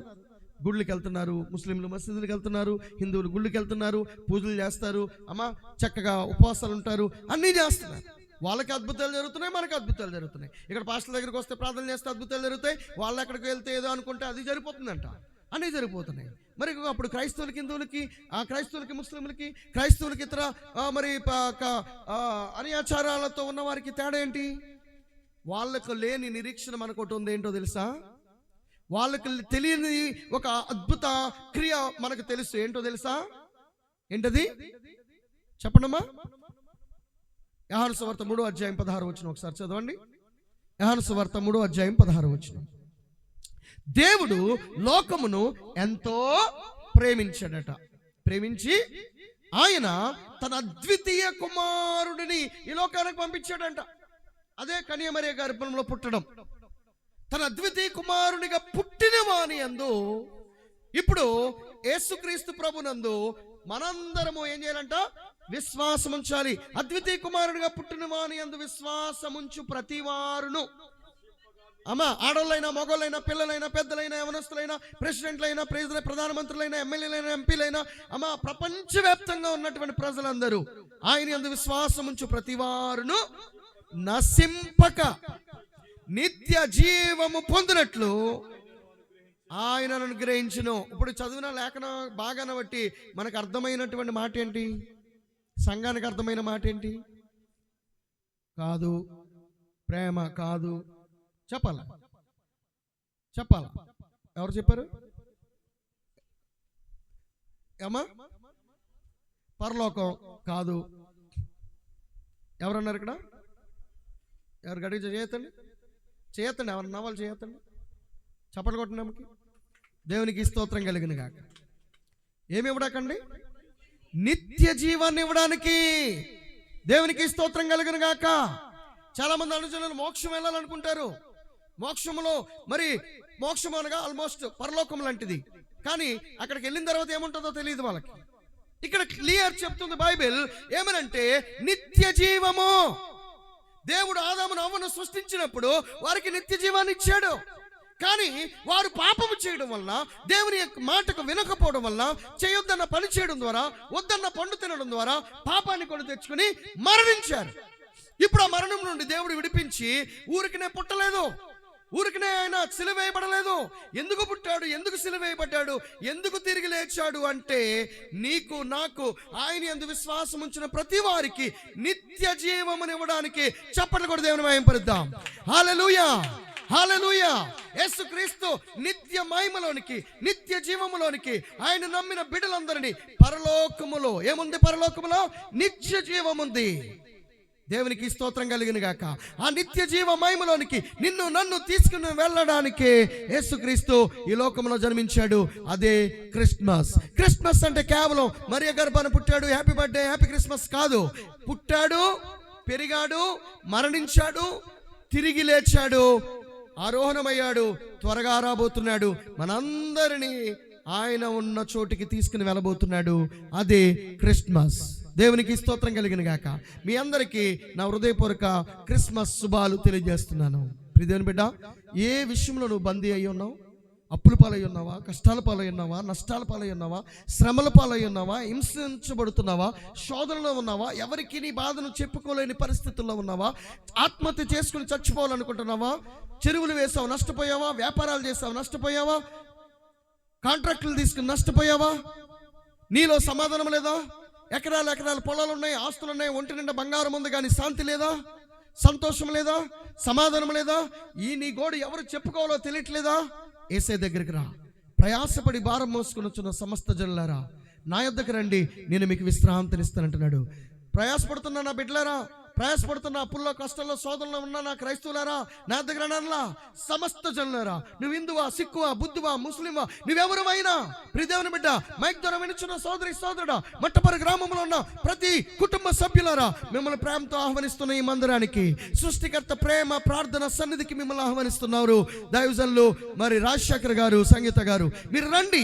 ప్రతి వారం వాక్యం వినండి, ఆత్మతో సత్యముతో ఆరాధించండి. ఇది కుల మార్పిడి కాదు, ఇది మత మార్పిడి కాదు, ఇది జాతి మార్పిడి కాదు, ఇది నీ బ్రతుకు మార్పిడి. ఎందుకంటే నువ్వు పాపంలో నశించిపోయావు, పాపంలో కూరుకుపోయావు, పాపంలో దిగజారిపోయావు. యేసయ్య నిన్ను లేవనెత్తడానికి వచ్చాడు. ఈ మట్టపరలో దిగజారిపోతున్నా, పాపంలో పడిపోతున్న నిన్ను దైవజనులు మరి రాజశేఖర్ ద్వారా లేవనెత్తడానికి తన సేవకుని పంపాడు. ఏ ఒక్కరు నశించిపోతే ఈ మట్టపరలో దేవునికి ఇష్టం లేదు గనక అందరూ అంతటను మారు మనసు పొందాలని దేవుడు తన రాకడను ఆలస్యం చేస్తున్నాడు. ఈ క్రిస్మస్ కు నీ హృదయాన్ని యేసయ్యకి ఇస్తావా? నీ శ్రమ, నీ కష్టము, నీ బాధ, నీ యొక్క వేదన ఏమైతే ఉందో ఆన్లైన్లో చూస్తున్నటువంటి వారులారా, మీ జీవితంలో ఎందులో నలిగిపోతున్నారు, ఎందులో కృషించిపోతున్నారు, ఎందులో దిగజారిపోతున్నారు, ఏ విషయాల్లో మీరు ఒంటరితనం ఫీల్ అవుతున్నారు? దేవుడు మిమ్మల్ని ఒంటరిగా ఉంచడు.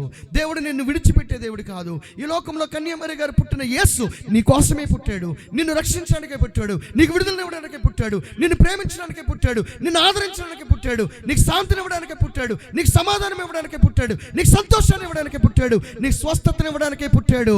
దేవునికి స్తోత్రం కలిగిన గాక. ఆయన విడిచిపెట్టే దేవుడు కాదు, ఆయన హక్కును చేర్చుకునే దేవుడు, ఆయన ముద్దు పెట్టే దేవుడు, ఆయన కౌగలించుకునే దేవుడు, తల్లిలా తండ్రిలా ఆదరించే దేవుడు, నీ పట్ల ఎప్పుడు కృప చూపే దేవుడు. నమ్ము యేసయ్యని.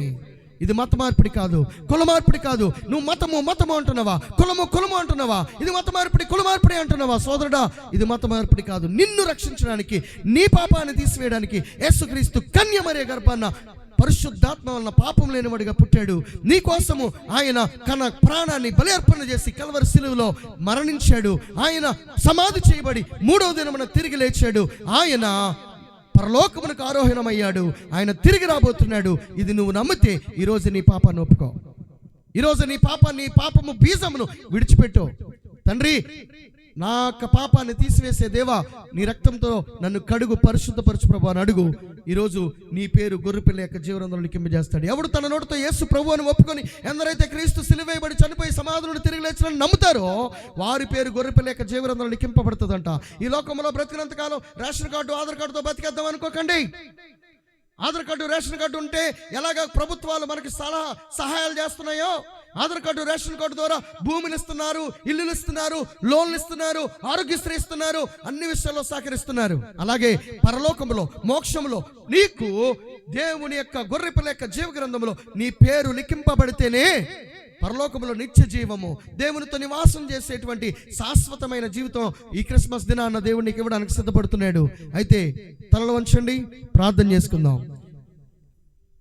ప్రభువా, ఈ క్రిస్మస్ దినాన్న నేనేదో వచ్చి సంబరం చేసి వెళ్ళిపోవడానికి రాలేదని ప్రభా, ఈరోజు నేనేదో క్రిస్మస్ ఇంటి ముందు స్టారు, ఇంటి పైన స్టారు, ఇంటి ముందు లైటింగ్ పెట్టేసుకుంటే క్రిస్మస్ పండుగ అనుకుంటున్నాను. కానీ కాదు, క్రిస్మస్ అంటే పాపమును ఒప్పుకొని లోకరక్షకుడైన నిన్ను మా ప్రభుగా రక్షకుడిగా అంగీకరించి నీ రక్తంలో కడగబడి నీ పరలోక రాజ్య నిత్య మహిమను పొందుకోవడమే నిజమైన క్రిస్మస్ అని ఈరోజు నాకు అర్థమైందండి. నేను విశ్వాసనే, నేను సన్నిధికి వస్తున్నాను కానీ నాలో సరైన మారు మనసు లేదు అనుకున్నవారు, లోకం వైపు ఇంకా నేను ఆలోచిస్తున్నాను అవ్వమ్మలాగా అనుకున్నవారు, ఇక నుంచి నేను నిత్య మహిమలో క్రీస్తుతో ఉండాలని నేను ఆశపడుతున్నాను అనుకున్నవారు, బుద్ధిగల సంగమం వలె సిద్ధపడాలనుకున్నవారు మీ చేతులపైకి ఎత్తండి. మీకు అవసరం నేను ప్రార్థన చేస్తాను. ఒకవేళ ఇంకా యేసు ప్రభువుని నమ్ముకోలేదా, యేసయ్య అంటే తెలుసు, వాక్యం వింటున్నావు కానీ ఇంకా మారు మనసు పొందలేదా, నీ పాపాన్ని ఒప్పుకోలేదా, ఇదే అనుకూలమైన సమయం, ఇదే రక్షణ దినం. నా కోసం ప్రార్థన చేయండి. ఈరోజు యేసయ్యని నేను అంగీకరిస్తాను అనుకున్నవారు మీ చేతులపైకి ఎత్తండి. ఆన్లైన్లో చూస్తున్నవారు, యూట్యూబ్లో చూస్తున్నవారు, నువ్వు వింటున్న సమయంలో ఇది పరిశుద్ధాత్మ దేవుడు నీతోటే మాట్లాడుతున్నాడు. నీ పాపాన్ని ఒప్పుకుంటావా? మనందరము పాపులమే. పాపం వల్ల వచ్చే జీతం మరణం. మానవుడు బ్రతకాలని ఆశపడుతున్నాడు కానీ చనిపోతున్నాడు. అనేక మంది కావాలని చనిపోతున్నారు. ఇవన్నీ సాతాను క్రియలు, వాటన్నిటి నుండి విడిపించడానికి యేసయ్య వచ్చాడు. అదే క్రిస్మస్. ఈరోజు నీ హృదయాన్ని యేసయ్యకి ఇస్తావా? నీ పాపాన్ని ఒప్పుకుంటావా? యేసు ప్రభువుని సొంత రక్షకుడిగా అంగీకరిస్తావా? ఆయన ప్రభా, నేను నిన్ను అంగీకరిస్తున్నాను, నా పేరు జీవనంలో లిఖింపు చేయ ప్రభుని అడుగుతావా? యేసయ్య ఇంకా బాప్తిసాలు పొందిన వారు మరి దేవుని సన్నిధికి వచ్చి దైవజనులు కలవండి. మీ గ్రామాల్లో ఉన్నటువంటి దైవజనుల దగ్గరికి వెళ్ళి మీరు పాపాలు ఒప్పుకొని యేసయ్యని అంగీకరించండి, బాప్తిసాలు పొందండి. నీటి ద్వారా కానీ ఆత్మ ద్వారా కానీ జన్మిస్తేనే తప్ప పరలోక రాజ్యంలో వారసులు కారని అంటున్నాడు. కాబట్టి మనందరం యేసయ్యని నమ్ముకుందాం. ఈ క్రిస్మస్ దినాన మన హృదయంలో యేసును స్వాగతిద్దాం. ఆయన త్వరగా వస్తున్నాడు. నాకు 3 రోజుల క్రితం ఒక శబ్దం వినపడింది. ఏంటా అని చూశాను, అర్థం కాలేదు. మరలా ఏదో తలుపు కొడుతున్నటువంటి శబ్దం నాకు వినపడింది. అటు ఇటు చూశాను, ఎవరు లేరు. మళ్ళీ కళ్ళు మూసుకున్నాను. నిద్ర వెళ్తున్న టైంలో మళ్ళా శబ్దం వినపడింది. మళ్ళా డోర్ల దగ్గరికి, ఫ్రంట్ బ్యాక్ డోర్ల దగ్గరికి వెళ్ళి చూశాను, కానీ ఎవరూ లేరు. కానీ మరలా ఇంకొకసారి శబ్దం వినపడింది. అప్పుడు నాకు అర్థమైంది, ఇదిగో తలుపు నద్ద నిలుచుండి తట్టుచున్నాను, ఎవడైనా నా స్వరం విని తలుపు తెరిచిన ఎట్లా నేను వానలోనికి వస్తానన్నాడు. ఇదిగో యేసయ్య అక్కడ సమీపంగా ఉంది. ఆయన నీ తలుపు నద్ద నిల్చున్నాడు, నీ ఇంటి ముందు నిల్చున్నాడు. ఆయన నాకు చేస్తున్నాడు, డోర్ కొడుతున్నాడు. నువ్వు తీయడానికి సిద్ధంగా ఉన్నావా? నీ హృదయం అనే తలుపు తెరువు. యేసయ్యను సొంత రక్షకుడిగా అంగీకరించు. ఆయన మిమ్మల్ని ప్రేమిస్తున్నాడు, ఆయన మిమ్మల్ని దీవిస్తున్నాడు. నీవు ఏ జబ్బుతో ఉన్నావో, ఏ బాధతో ఉన్నావో, ఏ వ్యాధితో ఉన్నావో, ఏ రోగంతో ఉన్నావో, ఏ సమస్యతో ఉన్నావో, ఏ యొక్క కీడుతో ఉన్నావో అన్నిటి నుండి విడిపించే దేవుడు. ఆయన ఆశీర్వదించగల దేవుడు, ఆయన స్వస్థపరచగల దేవుడు. స్వస్థపరిచే యెహోవాను నేనే. స్వస్థపరచగోరుచున్నావా? నీ రోగం ఏదైనా, నీ జబ్బు ఏదైనా ఆయన ముట్టి స్వస్థపరచగలుగుతాడు. కేవలం స్వస్థతల కోసం చర్చికి రాకండి, కేవలం స్వస్థతల కోసం యేసయ్యని నమ్మకండి. నిత్య జీవ మహిమలోనికి తీసుకెళ్లే దేవుడిని నేను నమ్మితే నీకు అన్నీ జరుగుతాయి. అటువంటి కృపా ధన్యత దేవుడు మీకు అనుగ్రహించునుగాక. ప్రేమగల మా తండ్రి యేసయ్య, నీ బిడ్డలు నాయనా, ఇదిగో తండ్రిరా, ఈరోజు నాయనా ఈ క్రిస్మస్ దినాన్న ఈ క్రిస్మస్ సందేశాన్ని విని ఎవరు హృదయం అయితే తెరిచి నిన్ను ఆహ్వానించి వారి పాపాన్ని ఒప్పుకుంటున్నారో, పరిశుద్ధాత్మదేవ వారి పాపాలు ఒప్పింప చేయండి నాయన. ప్రభా, ఇప్పుడే వారిని బలపరచండి నాయన. ఇప్పుడే వారిని భద్రపరచండి ప్రభా. ఇప్పుడే వారి పేరు గొర్రెపిల్ల జీవనంలో లిఖింపు చేయండి ప్రభా.